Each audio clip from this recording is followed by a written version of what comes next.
Welcome to 216, a Link to the Past Randomizer podcast. I'm not your host, Fear Agent. I am a poor homunculus generated by Lazy Kid on his way back from the tavern. As was mentioned on the last show, Gamma Chew managed to lose Game 4 against Homemade Beer, and Fear was so upset that he is now unfortunately ill. That means he can't do the intro, which is why you're stuck with me. The good news is that the show itself was already recorded, so you're all set there. Speaking of the show, today we've got AdirondackRick. Fear wanted me to apologize on his behalf to Rick for not providing the intro as normal because he was super excited about their chat. Fear and Rick had a really great conversation. You can tell they could have kept going for a super long time. So many great things to touch on. Rick is the schedule manager for Speedgaming, which means a bunch of the events that we've all enjoyed only happen in part because of him.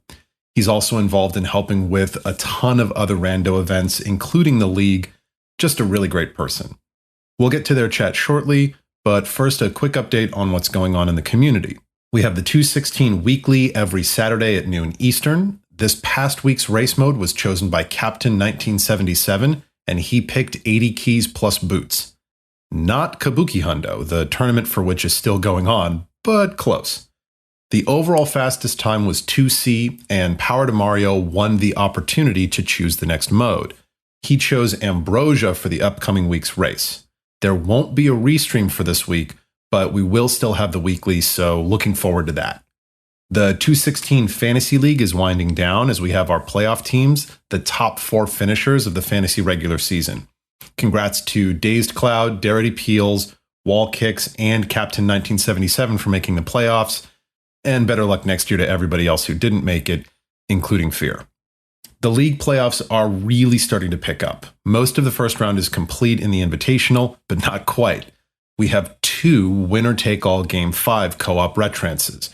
The last Locationeers will be facing down the Tile Roomies, and as we all know, Divine Beastie Boys and Beats from the East also have a Game 5 to play. The truth is, Fear just wanted an excuse to play co-op retrans, so thanks to Gamma for making it happen. The conference semis will be set after these 2 Game 5s, which is super exciting. In the Open League, Round 2 has mostly just begun.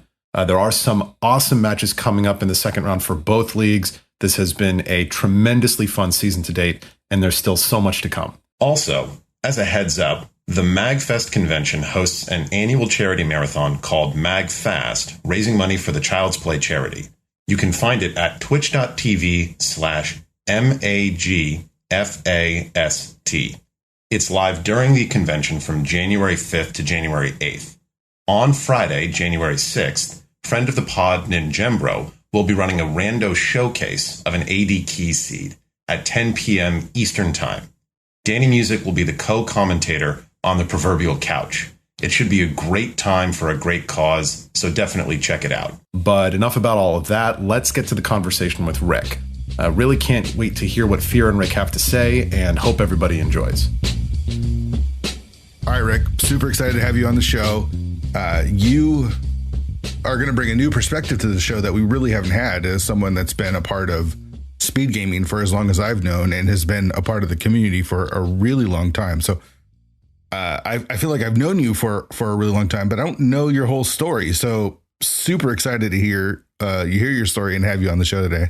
Thank you for having me. So let's get started from the beginning. We're similar age. I think you're close to my age. I'm not sure exactly how old, but I feel like we're in the same sort of generation. Did you grow up playing video games as a kid? My basis or my story with regards to video games stretches back to the first console that I had in our family, which was the ColecoVision. Which of course we had the extension for that too that allowed you to play the Atari games on it. And in addition to that, we had the I forget exactly what was the computer, but it got to play some of the Intellivision type games as well. I forget which was the maker of it, but that was kind of my introduction to gaming. And then NES came out, and I was not immediately getting it, but probably within a couple of years of the NES being out, I was with that and continued on now through today's gaming. So it's funny to think about it. I'm not sure what video game consoles life cycle is anymore because I'm not as up to date on the newer consoles. Like I have a PS4, but I feel like at this point it's been around for a while. I know the PS5 is the new thing, even though it's like hard to get, but it feels like in the old days, like the Nintendo system, it felt like the first Nintendo was around for a really long time, even into the early lifespan of the Super Nintendo. Was that like that with the ColecoVision and some of the early stuff too? My memory with that is kind of fuzzy because I think the ColecoVision got hampered because of that video game crash back in 1983 that kind of put the kibosh on a lot of the longevity of that and the Atari systems. Right. Yeah, that makes sense. So when you do end up getting a Nintendo, is it something that you're playing a lot? Are you kind of a big gamer as a kid, or how does that work? Let me see. So I remember the day that I got my NES, which was Christmas. I forget which year it was, but it was one of the Christmas years, and I ended up staying up all night long to play it. The games that I was given was the Super Mario Brothers, Duck Hunt, and World Class Track Meet, because we had one of those power sets. Oh, nice. Yeah, that's the big one. Yeah. Yes. And also RC Pro-Am. So the entire evening was spent playing both of those games. Yes, man. I loved RC Pro. I haven't played it in forever. I just remember it took me so long to get used to those controls because they were a bit awkward for a racing game, but it was so much fun. Until the orange card cheated. Right. Totally. Which I didn't, back as a kid, I did not realize that if you shot too many of those enemy cars, that it would cause that orange car to cheat. I didn't even realize that either. Stuff you don't put together as a kid. It's just like, come on, game. What the heck? Why are you cheating on me here? Totally. So with that Nintendo package that you got, did it also come with the trackpad to play the track and field stuff? Yes, it did come with the power pad. Oh, man, that's that. See, I never had one of those, but I remember going to my friend's house to play it and thinking how cool it was. And of course, it's just exercise, right? It's just a way to get you to exercise a little bit. I would pull it out and try it right now because it's in the closet somewhere. But let's just say hardwood floor plus the power pad probably equals bad results. Yeah. For sure. So, did you play a lot of Nintendo? Did you have it for a while before getting the Super Nintendo, or did you even get a Super Nintendo? So the lifespan of the NES for me was probably about 5 or 6 years. I got the SNES like in the first year that it was around. So it was getting upgraded up to the Super Nintendo back in 1991. Okay. So what were your games like through the lifespan of the Nintendo and going into the Super Nintendo? Was there a certain game series or certain games that really stuck with you? It was more platformers that were kind of my thing, like Super Mario 2, and Super Mario 3. The Zelda series ended up kind of affecting me as far as my loving to play it, obviously, which became how I got to be known with the Link to the Past a little bit later on in the lifespan. But it was kind of like an hodgepodge of games that I wound up having with the system. Some of them like shoot 'ems, like the Contra games, and some of them like the action adventure games. But I think more of it was towards the platformer side.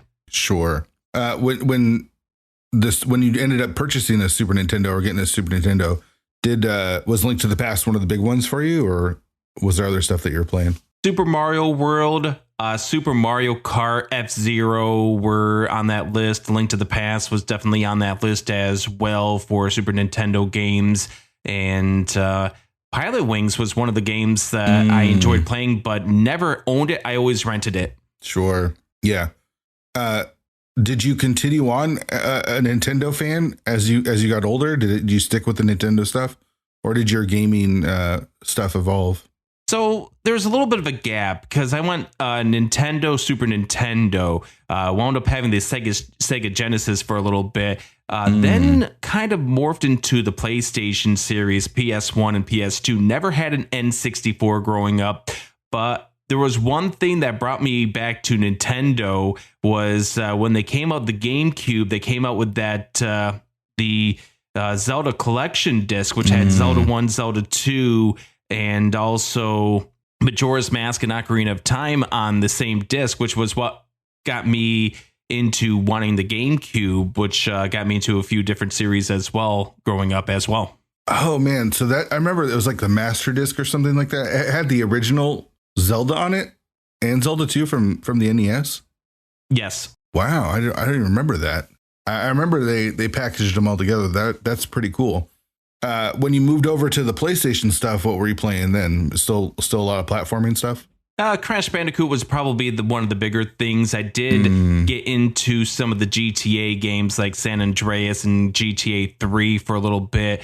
And I'm trying to think of what other key games. Unjammy Lammy was another one that I loved playing for the PS1. Unjammy Lammy? I'm not. Yeah, it's kind of like Parappa the Rappa, but guitar-like. Oh, okay. That's cool. So it's fair to say that you've been gaming for a pretty long time then. Yeah, it comes in cycles. Like there was a period here where my interest in gaming kind of waned on a little bit. Like towards the mid 2000s, kind of was a spot where it just kind of just dissolved a little bit. But it came back after a while, and I think that's the little bit of a gap between the early days of the Nintendo GameCube and when the Wii came out.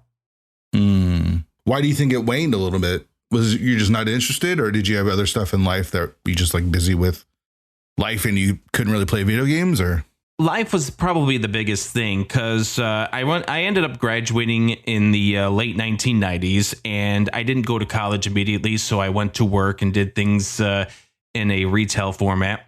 Retail's hell. Everybody knows that. But I wound up going to college in the mid to late 2000s, which obviously college kind of makes it difficult for you to spend a lot of time gaming when you're trying to maintain a 3.5 GPA. Sure. Yeah. So we are around the same age then. If you graduated in the late 90s, I graduated in 99, and I feel like after high school, I worked that retail life that I hated so much, but that's all I did was play video games through it to survive. But I was mostly playing like Madden and stuff. I wasn't really into a lot of Nintendo stuff. Did you ever get into like computer gaming at all? For computer gaming, probably the biggest things were simulation type games like your Roller Coaster Tycoons and other various tycoon type of games are also on that list. I did dabble in a few rounds of Doom back when that was a big thing, in Wolfenstein 3D. And I'm trying to think of the other kind of games that I wound up playing back in the day that I probably have discs somewhere collecting dust somewhere. Sure. Yeah. I remember Return to Castle Wolfenstein was really big for me when that first came out, which I think was like the early 2000s or something like that. But that one I never played. Oh yeah. It was like my first experience playing online, like playing against people that aren't in the same room. And that was a pretty new experience. That's so common nowadays with all the games. So as far as like gaming goes, were you really a Nintendo head, or did you just like, there's these certain games I like, it doesn't really matter that it's Nintendo or PlayStation or whatever, I just like the games that I like? I've been mostly of a Nintendo fan person, like obviously of the modern genre or the modern consoles. I've been into getting the Wii and of course the Switch nowadays, as opposed to getting the Xboxes and the later stages of the PS games. But, if there's a good game out there, it's just all about playing good games, having fun with gaming. Sure. So when did you discover streaming and Twitch? And did you ever, were you thinking about speedrunning before Link to the Past Randomizer? So I was a speedrunner before Link to the Past Randomizer, but it's kind of a fun story about how I came to where I am in gaming.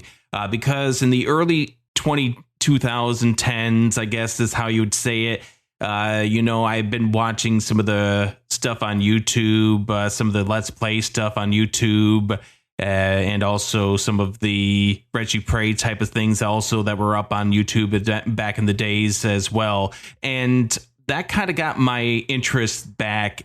You know, that gap I was telling you about in regards to the GameCube to the Nintendo Wii, the YouTube kind of got me back into gaming after a while. And there was one thing that kind of got me in the direction of speedrunning. And it's not necessarily something that a lot of people would actually think of. Back in, I think it was 2012, it was around New Year's. That is when Proton John came out with the Battletoads race that he did, a 4-person race that he did with 3 others. I mean, that's what a 4-person race is, but he did that with Nintendo Capri Sun, Super Genius, and I think Pico was the other person that he did it with. And that kind of sparked my interest in watching races. And for a while there, the rabbit hole, no pun intended, took me down through some of the Something Awful races that they did with the members of that, like my goodness, my mind is blanking at this point in time. The forum, Psychedelic Eyeball and others who wound up doing races amongst each other. And the strange thing is the YouTube algorithm at that point in time directed me towards this Super Metroid race from an Awesome Games Done Quick. I think it was 2014 was when that race was. It had Sinister on the commentary on the couch there, and Spike Vegeta was reading the donation comments for that. And that was when I really started looking at speedrunning, because that got me to watch other videos in the GDQ library, and it was like, holy cow. And so that was my first introduction into speedrunning. And then in 2015, I was just browsing around on Twitch and watching other streamers. And I'm like, this would be interesting if I tried this at some point in time. What would I actually like to play? And there was a couple of variety games out there, but I think the one that was like, hey, this game doesn't really require a whole lot of breaking glitches to play. The original NES's Legend of Zelda, which was my first ever speedrun. Okay. And this is all pre-randomizer, right? We're talking about vanilla speedruns. Yeah, we're talking vanilla speedruns. And then if you want to find out where my path into randomizers came, so the GDQ link brought me to the runner Darkwing Duck, who ran Zelda 1 at one of the GDQs back in that day. So I was following him, and one night he's playing this Legend of Zelda, which was like, where the dungeons weren't in the right places, the items weren't in the right places. I'm like, this is interesting. So that wound up being my pathway back in 2015 to originally playing randomizers as well. That's awesome. So your first sort of love, our first sort of like entry, your gateway into speedrunning and eventually randomizers and stuff was Zelda 1, then going all the way back to the NES stuff. Yes, indeed. So I'm curious, because we're going to have to cover all of it, because I am very curious about it. You're a major part of Speedgaming, and Feasel, being one of the founders of Speedgaming and stuff, is also really involved with the GDQ stuff. So at what point did you get involved in Speedgaming, and have you been to multiple GDQs? So I'm going to answer this continuing the timeline just a little bit, because one thing leads to another that leads to another, which is, so 2016, I played in the first Zelda 1 randomizer tournament, which even predates the original vanilla, or the original 2017 Link to the Past tournament in the spring. So that one, we had over 50 entries. We had, at that point in time, the finals streamed on this partner channel called Speedgaming. That was my first actual seeing of Speedgaming back in 2016. Now, fast forward to 2017, here's this announcement about the first ever Link to the Past randomizer tournament. And just very interesting, that tournament, the fact that nobody was expecting it to reach 105 entries. And nowadays, 105 entries is like small potatoes compared to what we get these days. Right. Yeah.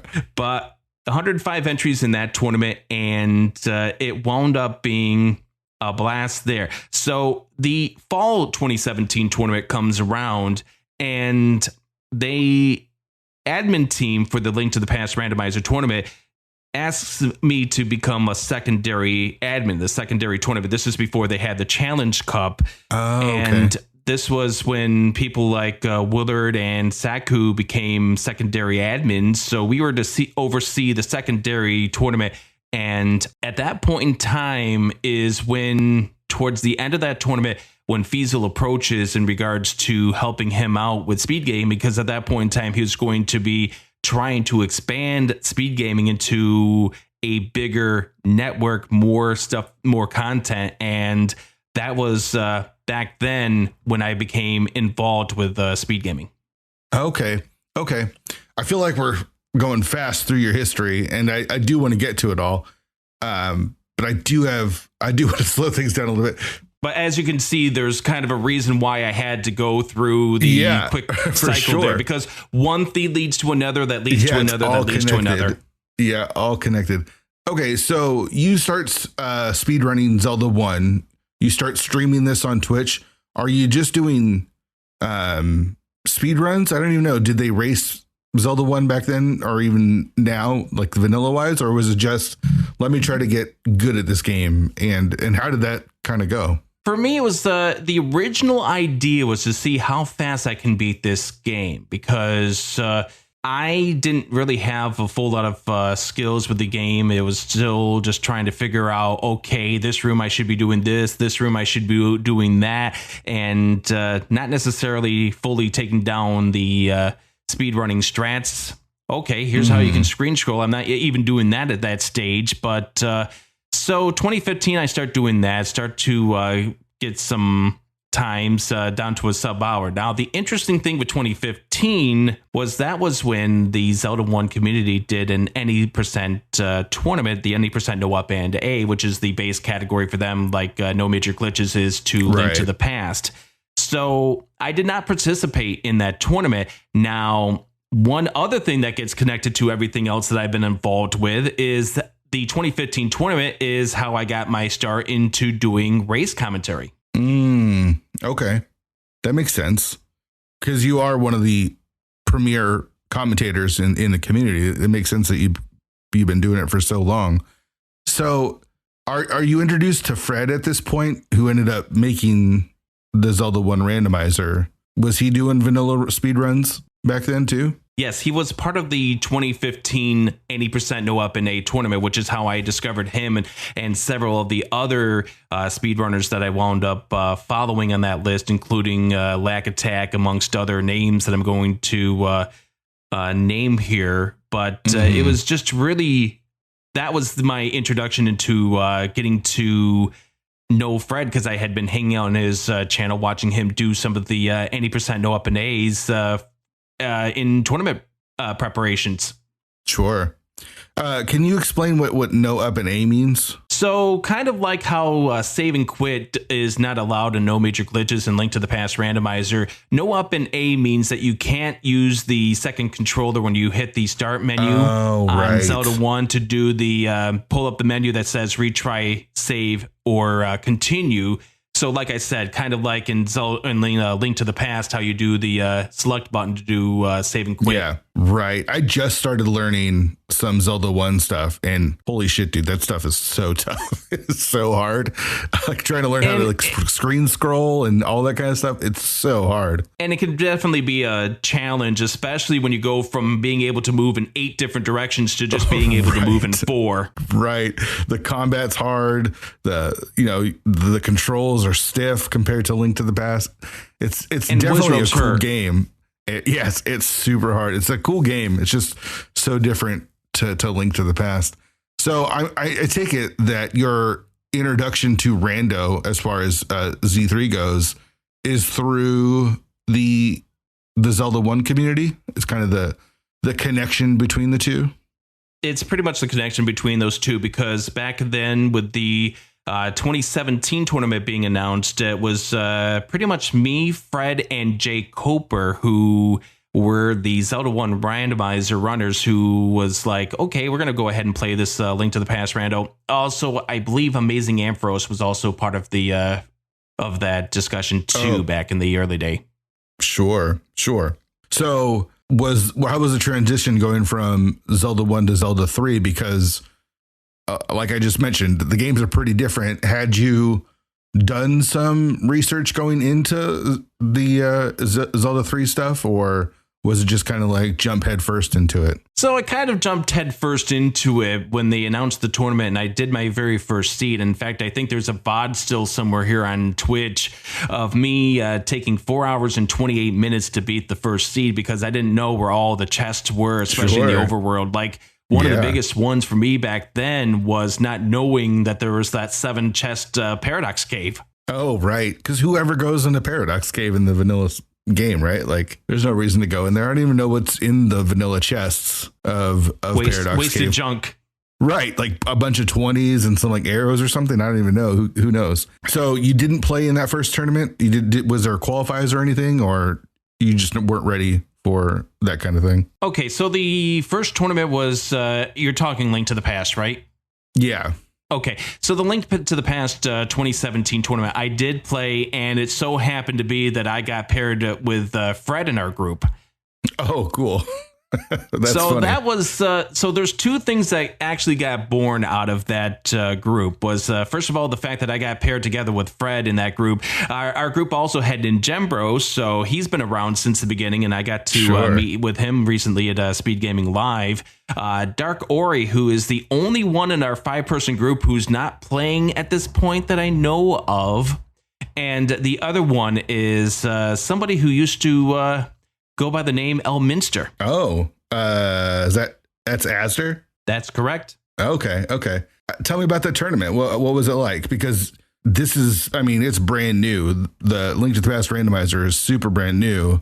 It's completely different than what it is now. How did it go? How did you enjoy it? So I enjoyed it, although I couldn't get a win to save my life in that tournament, but that was because I was up against a very challenging group. In fact, the person who won the group was Ninjembro, and nobody had pegged him in any predictions to win that group. They were figuring it was going to be Dark Ori and Elminster going out of that group. So it was kind of surprising the fact that it was Ninjembro taking that group. But yeah, it was a difficult group for me, but it was... just trying to think about, it was the assured sword on the uncle back in that day, having to go through escape. So you had that lovely little 6 minutes of nothingness to talk about when you're on commentary. Just the oddities of version 18. Like, for instance, I do believe there was that one seed that Fred got in one of the races that had the back of escape be shield, and shield. That's awesome. That's pretty funny. Which was absolutely awesome back then. But it was a blast. It was definitely a kind of a groundbreaking tournament because, again, nobody had ever envisioned a randomizer tournament having 105 players. And not only was that the thing I think that helped caused Link to the Past randomizer to start its onward trend to what it is today, but it was also the thing that helped boost up Speedgaming because all the matches were on Speedgaming. Sure, yeah. It's I'm sure a lot of Speedgaming's success is due to Link to the Past randomizer, and I think a lot of Link to the Past randomizer success is due to Speedgaming. I think it goes kind of hand in hand. It definitely does. And there was one other thing I do want to mention about that 2017 spring tournament. It also came with one of the nuances of here we are now in sword mode. And because it's not progressive swords, who knows who's going to get the better sword. And in fact, it did determine a race. I think it happened to Ninjembro, that race did, where one of them got the master sword so they could beat Ganon. The other one, oh, here's your gold sword. Congratulations. Wow. That is spicy. It's so funny to think, though, back when this first happened, right? When Link to the Past randomizer is first beginning in these first tournaments, it's not rando players, right? Like now there's this real distinction between rando players and speedrunners. There's a little bit of crossover. You have some that do a little bit of both, but there's really are rando players and speedrunners. But back when it first started, it was all speedrunners figuring out how to play this randomizer game. So a lot of the names that you mentioned are people that are mostly speedrunning. Right, because also in some of the other sides of the bracket, you had players like Andy. Of course, Andy's been a mainstay with the Link to the Past and Link to the Past randomizer. You had Christos Owen, who is, of course, well known. And I'm just trying to think of some of the other names that came out of the speedrunning community that were playing in the early days of the tournament. Like my mind right now is blanking. So well, even someone like Asder, who you mentioned that was in your group, was more of was a speedrunner, right? And still does speed runs and stuff, but definitely in that speedrunning camp. And that's kind of where the start. I mean, it has to start with someone, right? And speedrunners make the most sense since they're already streaming and they're already involved in the community and stuff. So that makes a lot of sense. I'm going to get the timelines mixed up a little bit here, but you said during this tournament, Speedgaming's doing its thing. You get invited to start working with Speedgaming. Is that what happens? The following tournament, the fall tournament. The following tournament. Okay. So what's your role in Speedgaming? How has it changed? Like, what was your role when it started? How has it changed? And kind of your thoughts about being a part of that organization. So I've always have been on board Speedgaming as the schedule manager, which means that I will take a look at the channels, take a look at the upcoming races, and try to make a determination on which ones will go on which channels. So at any point in time, if you ever hate that you're going on Speedgaming 5 as opposed to Speedgaming 1, you can blame me. And if you ever get nervous because you're on Speedgaming 1, where the higher volume of viewers are going to be, as opposed to Speedgaming 6, well, you can blame me. And if you are upset because I'm not putting you on the Ocho, well, you can blame me as well. But that's always been my role. It's not really have changed all that much, except for the tools that we have used have changed over the days. Like the original thing that we were doing was working with Google Sheets, which was nice. However, it was chaotic as well, especially when you don't have the look of all the Google Sheets that all the tournaments are using. And so therefore, hey, guess what? You now just double booked Speedgaming 2 to 2 different events. Congratulations. Now you got to go and figure it out, Rick. Sure. So with Speedgaming's affiliation with GDQ, did you start attending GDQs as well? Well, let me try that again. So my going to GDQ wasn't necessarily because of Speedgaming, but it definitely did help a little bit. So there's one thing that I didn't put in the timeline at all, and this is something that people don't necessarily know about me because I don't make it public. In fact, I'm not supposed to make it public while I'm actually doing it, but we're not doing it at this very second, so I can. I have been a host judge for GDQ's donation host since 2017, 2017. And one of the perks is that you do get a free pass into GDQ. I couldn't go in 2018, but 2019, AGDQ in Rockville, Maryland was the first one that I did get to attend. And I also was at AGDQ 2020 in Orlando. Okay. So a host judge, is that what you said? Yes. So what I do is that the people who submit auditions to GDQ to become a donation reader on their during GDQs, AGDQ and SGDQ, the judges will take a look at them and we will judge them on a scale based on how well they are clearly talking, how much are they being a good presence? Are they making the right judgments when it comes to donations? Are they saying the right donation reads as opposed to bad donation reads? And that's one of the things that we do. We give them, we will let the GDQ staff know our feedback. It's not just me. It's a committee of several people that are on that committee. And we all kind of come to a determination on who should be the hosts for GDQ. Now, we don't necessarily pick them ourselves. We just judge the auditions. The GDQ staff are the people who wind up making the final determination. Right. So it's basically like you guys give them a recommendation, right? Pretty much. I guess. Okay. Based on scores. I had no idea all that went into that. I just thought people volunteered and they kind of went through the submissions. I didn't know there was a whole like judging panel. That's new information. Well, to be fair, because of the fact that there's so many people who do audition or do volunteer to do this, they do need to do something of a vetting process of this because of the fact that you have over 100 people do submit to become hosts. So it's something that is a necessity, just like how they have to vet runs to make it to their GDQ schedule. Mm-hmm. No, it totally makes sense. I get it, especially with how big GDQ is. I just, you're seeing how stuff is made, right? Like sometimes I just turn it on and it's there, right? I don't have to think about all that goes into making the GDQ happen. I just watch, which is I find interesting through Speedgaming as well, because I got involved in Speedgaming shortly after I joined the community in 2018. And again, it's you're seeing how all the behind the scenes stuff that everyone just goes and watches Speedgaming, but you don't know everything that kind of goes into what you're doing. So I found all the hard work that goes into it. Sure, for sure. Tell me about your GDQ experience.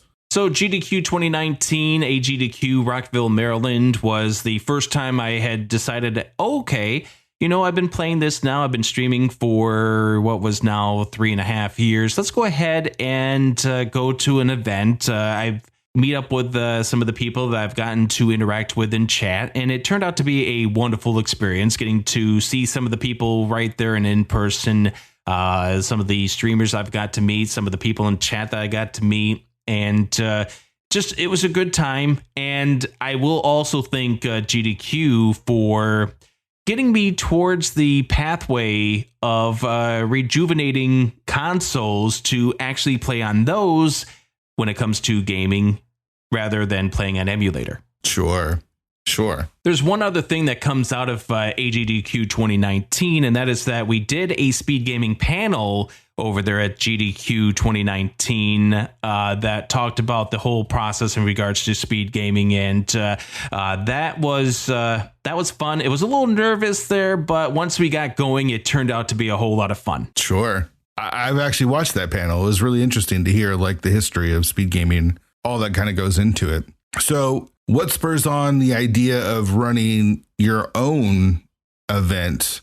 When I say your own, I'm talking about speed gaming and you being a part of the staff there in 2019 with SGL. I think 2019 was the first one, right? So we had originally wanted to do this back in 2018. I think this was part of the master plan for Fiesel when he put us on board with the staff. And 2018 was kind of difficult because at that point in time, we did not have the ability to do this live in person. We did like a summer special tournament series, and then we started to make the plans for what turned out to be Speed Gaming Live in 2019. So I think it was always a passion for Fiesel to take the tournament appearance or the tournament experience and put it into a live event such as Speed Gaming Live. Mm-hmm. So tell me about Speed Gaming Live 2019. So Speed Gaming Live 2019, once we had finally gotten to the ability to put on our in-person event,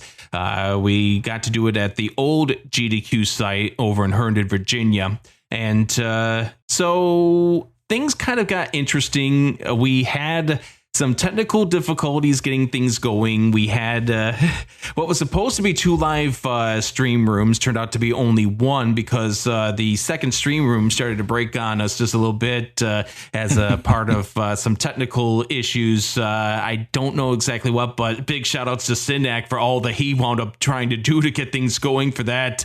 Once the event began and we got it to actually start to move along, it was fun. We learned some lessons out of that event there. We crowned some champions, showcased a lot of people who made the trip over there to Herndon, Virginia, and wound up immediately thinking, hey, let's take what we did in 2019, learn our lesson, and do it again in 2020. Only, 2020 happened. Right. So 2020 plan is to do it again. And of course, everything changes in 2020, and it doesn't happen in live, but you guys still end up running it in person, or excuse me, yes. Online. Yeah, so we had really wanted to get this thing back in person in 2020, but obviously the circumstances kind of forced our hand and said, sorry, we can't do this in person at this stage. Now we got to actually do this online, which became kind of interesting in its own regards because, you had to now deal with 6-hour gaps between some runners because you got some East Coast runners going up against some Central Europeans. Now, in a in-person event, hey, you're all in the same building and you all are on the same time zone, so you don't quite have the time difficulties as you would with an online thing.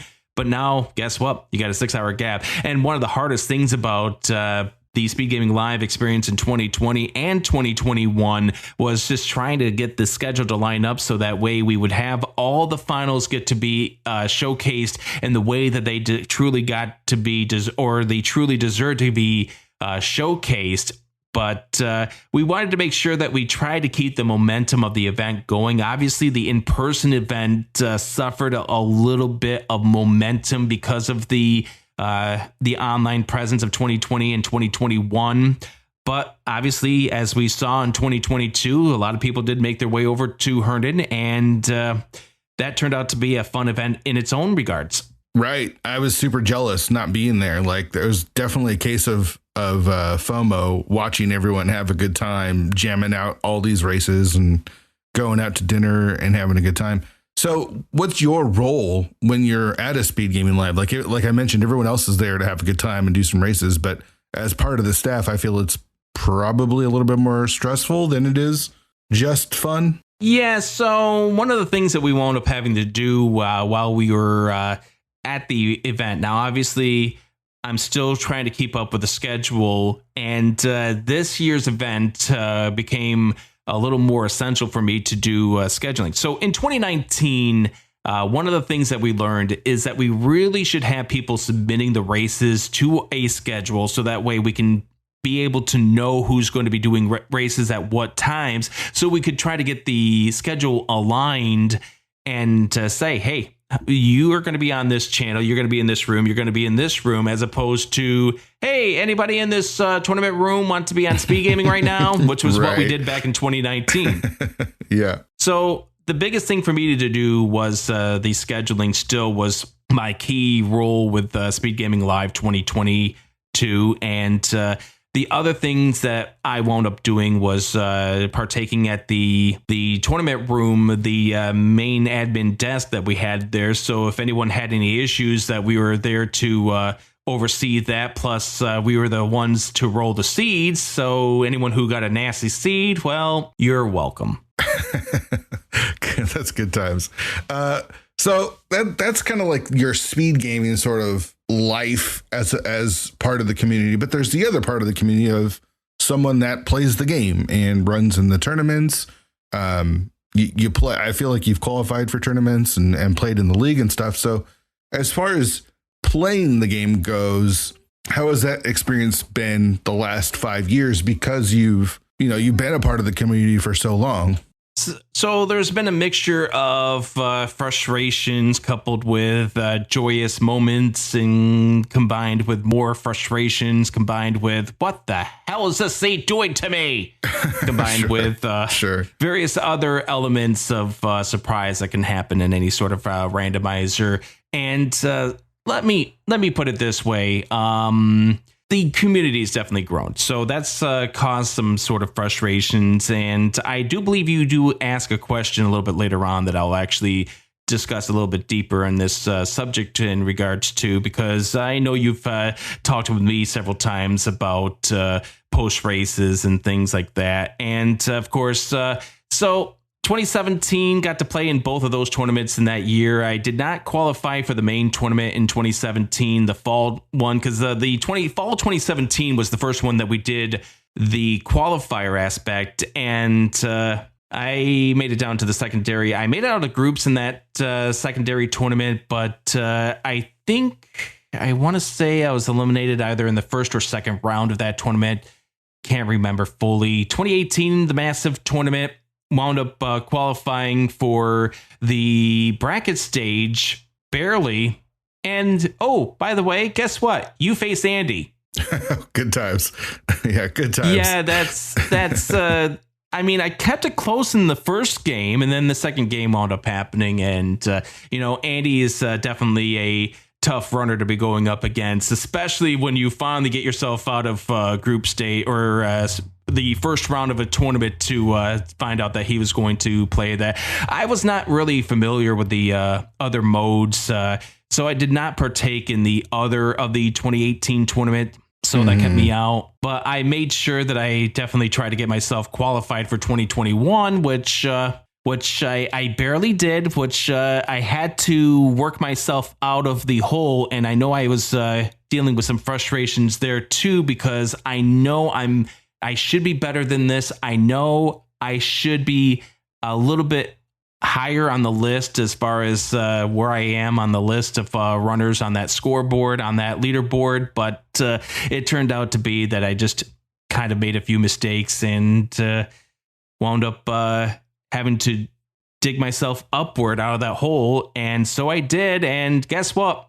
My first round matchup, you. Yeah. That was that the groups or that was brackets? That was groups, because we're doing that GSL bracket right. style at that stage, at that time. Mm-hmm. Yeah, so we played each other. We played each other once, or how did that work? You played everyone in your group once? I can't remember. I believe the way it worked was a best of 3, so it was 2 matches against you, or if I remember correctly. Yeah. Okay. It's kind of all blur at this point for me. Yeah, it is, because obviously this community has been through a lot of tournaments and a lot more tournaments and a whole lot more tournaments. Sure. So I think to answer the question here, making it to the first or the second stage of the 2021 tournament was definitely a proud moment for me. Just wish I could have actually had worked my way into that third round match in that GSL group.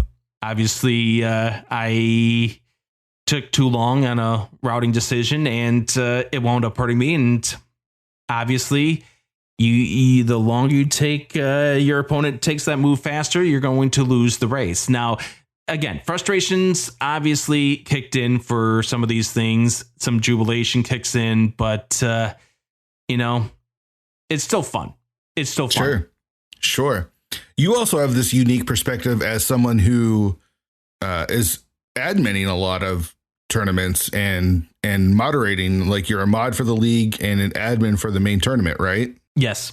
Has that perspective changed things for you a bit, because you are part of the groups that makes the decisions on what we're playing for, like, the main tournament? Does it affect how you see everything, or is it just the only thing that you know because that's what you've done the entire time?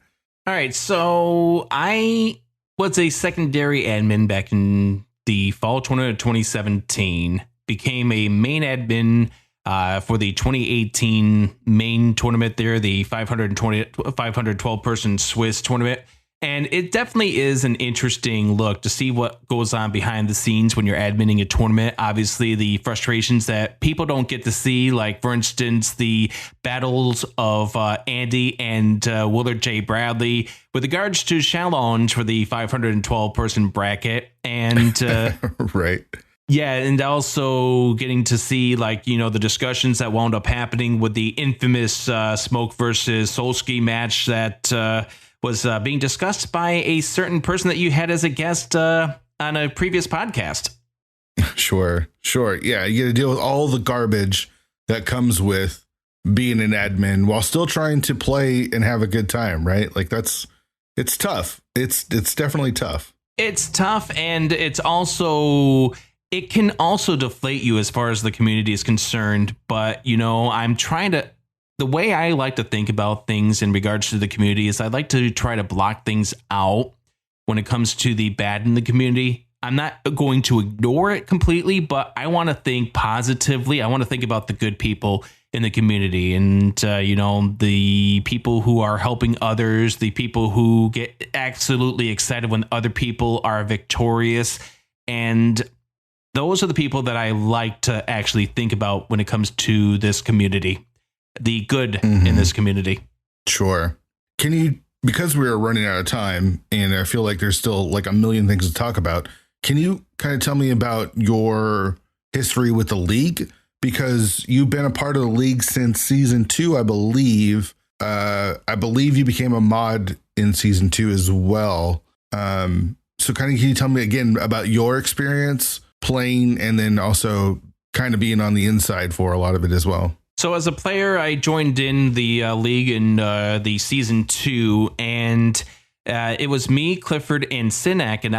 And Clifford and Sinek had the idea. They wanted to join and make this the last team into the league. So we became Team We're Bad at Team Names, and wound up helping to fill up this league back in season number 2. Had a blast doing it, and one of the best things I enjoyed about the league was getting to play in the co-ops, and I still do feel that philosophy even nowadays in season number 5. Being a moderator in the league was you brought me in back when you were the solo admin and commissioner and overseer and everything else that you want to add to your title roles there for the league. And my main role there was to help be there as a Speedgaming liaison and to kind of say, hey, this match is going to go here, this match is going to go there. And that's always been my role as a moderator for the league. You know, something that I haven't really talked about on the league I've talked about everything with the league here on the show because obviously it's a big, important part of me being in the community, or, you know, creating the league was a big moment for me. But I want to say one of the reasons why the league has grown and sustained itself and was even a thing really was because Speedgaming agreed to host it on their channels. That put eyes on the league, and all of a sudden everyone wanted to participate. So again, kind of like the main tournament, we didn't want to step on their toes. I remember talking to Feasel about this, is like, you know, back then in 2019, there wasn't a tournament happening every weekend. Like every week there wasn't tournaments constantly going on. And so I was like, I got this idea for a league. What do you think about hosting? He's like, I don't know. We don't want to make sure, you know, we want to make sure we keep the main tournament people happy. It's just such a funny thought nowadays because there's so much rando on speed gaming specifically and everywhere. Yeah, back then it was just, you know, you had the main tournament and you had the Cross Keys tournament, which has always been affiliated with Zelda speed runs. And then, of course, you had the league, and that was pretty much it at the early days of 2019.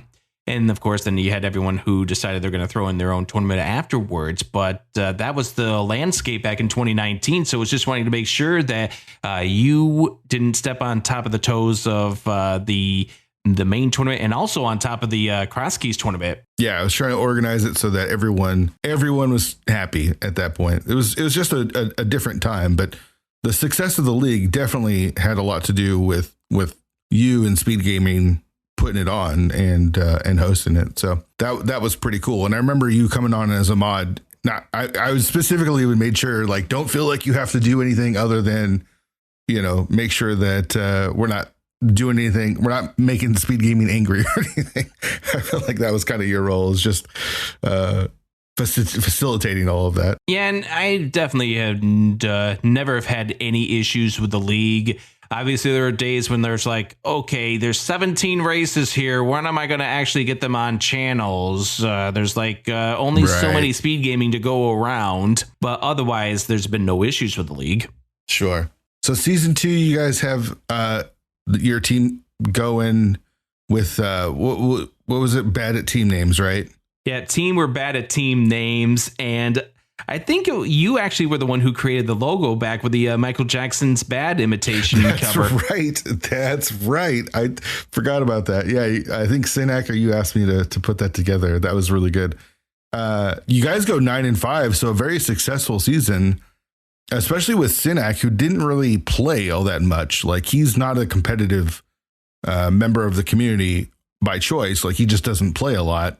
But you guys went 9-5, which earned you an invitation into season 3. Invitation into season 3, and the only time we made it to the playoffs, and we wound up having to go up against WJPDTB or whatever their name was back then. But that was a fun series. That really was a fun series, even though I wound up losing to Willard in all dungeons. Definitely was fun getting to go through that season and playing off against you and company in week 7 in that co-op where I'm like, okay, right. I guess we need to learn how to play co-op at some point in time. Yeah, that was we'd played a lot of co-op back then, so we were okay at it. Season 3, you guys are in the Invitational.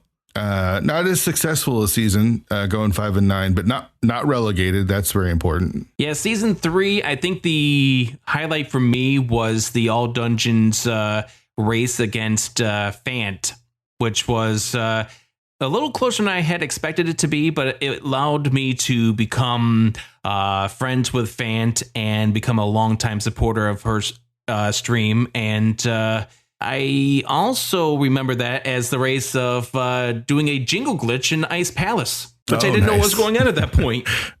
Right. I've done that. I remember the first time that happens to most everyone. It's like, what just happened? You also brought in Fred that season in place of Clifford. I think, yeah. Because Clifford was the first one to actually go out in the team. He was no longer really interested in doing the rando game, so he moved along. We got Fred to join along with us, and it's been fun getting to play along with Fred in many of the various co-op modes. Obviously, the season didn't go our way, but we, as you pointed out, didn't get relegated. Right. So season 4, you're back again. This time, same team, Sinek, you, and Fred. And again, things still not kind of going your way. Finished 4-10.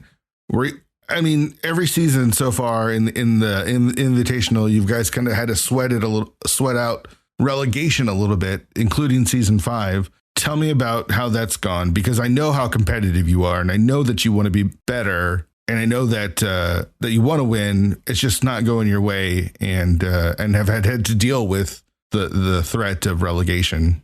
I'll talk about season 5 coming up here in just a moment, but season 4, that was the wild season of here we are. We have the 2 worst teams in the division playing against each other, and I blow the first game of the match there, the co-op randomizer.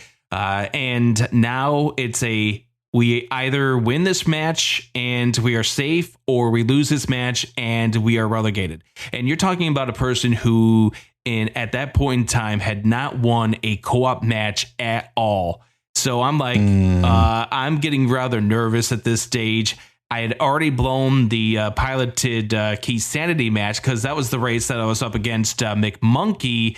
And things got a little too tight in GT, and I learned a lesson of you probably really shouldn't be watching the restream of your runner coming up right behind you, right, to the point that you fall off the bridge and you end up getting 1.0 to death, which wound up sealing my fate in that week match against McMonkey in the piloted Key Sanity. And so this was the week that we were doing Speedgaming Live, the online event for last year. And so it's like Fred and Sinek going into the final match. I'm on the sidelines now, and I'm sweating bullets. And then all of a sudden, the player who wound up looking like they were about to send us into relegation camp falls off the ledge after beating Ganon. They fall. Wow. Sinek makes it close enough. We win. We get saved out of relegation. That's so close. I mean, here's the thing. Relegation sucks, right? Like it sucks having to be relegated. On the other hand, it makes for some very exciting races. It really puts some stakes in some of these races. And, you know, the season 4, and then we can talk about season 5 as well. You've had some close calls. Yeah, so season 5, we start off 0-4, and one of the matches was definitely a case of we got in our own way. That was the match that I wound up walking off the ledge of the Turtle Rock Dark ride there, and Fred wound up climbing the tower without the key, which I duplicated in week 7, by the way, but wound up let's see, kind of put us in a bad position there. And of course, we wound up no longer having Sinak with us. We got Orange to join us instead. And he's been a wonderful person as far as getting me to calm down. And so we wound up sweeping week number 3. We start to feel a little confident at this point. Then week 4 wound up happening. And we split that week against Validation Chess Boots. Week 5, we get swept in the Swordless, and now we're up against TM32, and we are like, oh god, we need to sweep this week in order to save ourselves from relegation. We're both, all 3 of us are feeling it, myself and Orange more specifically, and we wound up splitting that week. Now we go into week 7.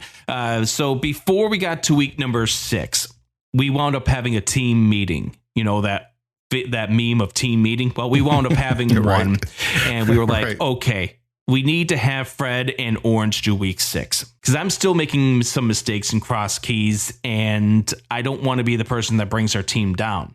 So we came to the conclusion that Fred and Orange had to do week number 6, and then Orange and I have to double up with week number 7, because first of all, I need a race in order to get to my 5, and then secondly, we had the best chemistry of the co-op pairings, and obviously the first match against Shady and Dr. Mario went our way. We wound up working together pretty well, and then we got our butts saved by outside factors. And so there for the second match, when I didn't get the key and go up the tower, it didn't even matter, and we just knew going into that match we're here to have fun. Yeah, relegation, right? Let's talk a little bit about it. You've had to deal with these like relegation scares. Is it good? Is it bad? What are your thoughts on relegation in the league? It's stressful. It's really stressful, especially to somebody who's competitive as I am. It is a very, I mean, I get the reasoning for the relegation term. It's very stressful, especially when you don't get a good start to the season, and now all of a sudden now you're dealing with needing to start to stack together some good wins in order to save yourself. So it can definitely be stressful, but then again, it can also push you to do wind up training harder, which is what the case was with me and Orange. Yeah It's some of the most fun races that I've watched have been the week 7 relegation matches, because there's something on the line more so than even like winning the league in a weird way. Like those relegation races are a lot of fun to watch. So you guys did finish 5-9, which is lowest in your division, but there was also 3 other 5-9s, and you guys won the tiebreaker, right? Yeah, so we wound up with the records going 3-1 against Validation Chess Boots and the Turtle Rockers. A lot of it to do with the fact that we wound up sweeping them 2-0. So that saved our bacon, if you will, from relegation. Yeah. And that's why we went into the final match of the season like, we can just relax. We don't have to sit here and stress ourselves right. out. And it was a really good feeling. Yeah, for sure. And, you know, it's tough. Like, relegation is tough because you see people get relegated. You see teams get relegated and then they just disband, right? And the league is supposed to be fun. You get to play with your friends. And it's just one of those unfortunate things that happens. It's like a necessary evil almost, right? Like there has to be call-ups, there has to be relegations for the whole like invitational thing to work. But you want to make sure that you're still playing with your friends. So my worry is that those teams don't stick around. I think But We're Buddies is one of the few teams that did get relegated and is still kicking it in the open league. Yeah, there's definitely some teams who do respond to the relegation, and they're there to have fun, obviously, But We're Buddies is a very good example of the people that just want to stick around and they just want to have fun playing others in the league. So therefore, they definitely do what they can to keep the team around. Yeah. All right. Well, I mean, Rick, you and I feel like we could literally just talk all night. Like, I really think that'd be possible because there's so many things to get to, including like we haven't talked about you being an announcer and your kind of role as a commentator. There's so many things. We talk about sports. You and I could talk about sports all day long, especially football. But we do got to wrap things up here. And we're going to get to the topic that you were mentioning before, and that's tilt. Now, you and I have had conversations in DMs where you kind of vented a bit about how shit has gone down. So is it fair to say that you're known for getting salty and tilted at the end of a race? It's definitely a known fact that I have had quite a many breakdown when it comes to when races don't go my way. Right. You do what you feel is the best, and it's not good enough is a tough feeling. And also not a strong feeling is the fact that I've been around here since the early days of this randomizer, and I'm watching other players surpass me. Players who came along in 2018, like your Zelgas and your obscure life forms, the people who've definitely shown that they've got the talent to win these races. And that's kind of where some of the frustrations get to me at times. And, it's one of those things where I need to get better about realizing this is where I lost the race. This is where I wound up having some difficulties with a race. This is, this is the move that I wound up blowing a lot of time to. Maybe this is the play that I should have made. One of the prime examples that I do remember in regards to how I don't take tilt well came after one of the qualifiers back in 2021. And this was the race that had, I believe, the mirror in Turtle Rock, but you didn't have a fire rod going in. So I couldn't see myself making that move to go in there. So those people who wound up making that move to go into Turtle Rock after they got done with the Tower of Hera, I couldn't understand how it is that they wound up making that play. And I get now it's a safe move to make in a qualifier to try to make something of that kind of move, to make that kind of move.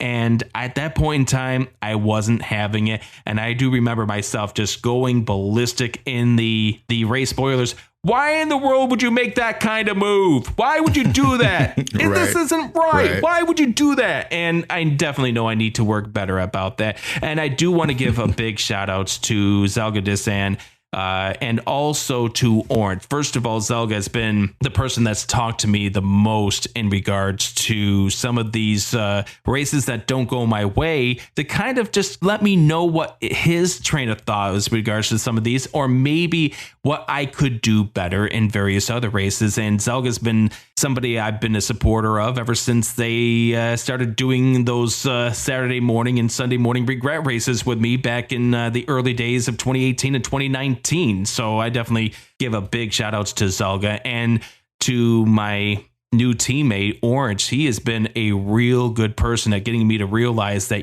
sometimes you just got to let it go behind you. You can reminisce about a race later on, but when you're in the heart of the battle, you need to calm yourself down and to focus on the goal, get yourself back up and running. And then that's why I think I was able to stay a little more calmer in regards to some of the races this time around. So I definitely got to give a big shout outs to Orange. But overall, do I take tilt well? I would be lying if I said yes.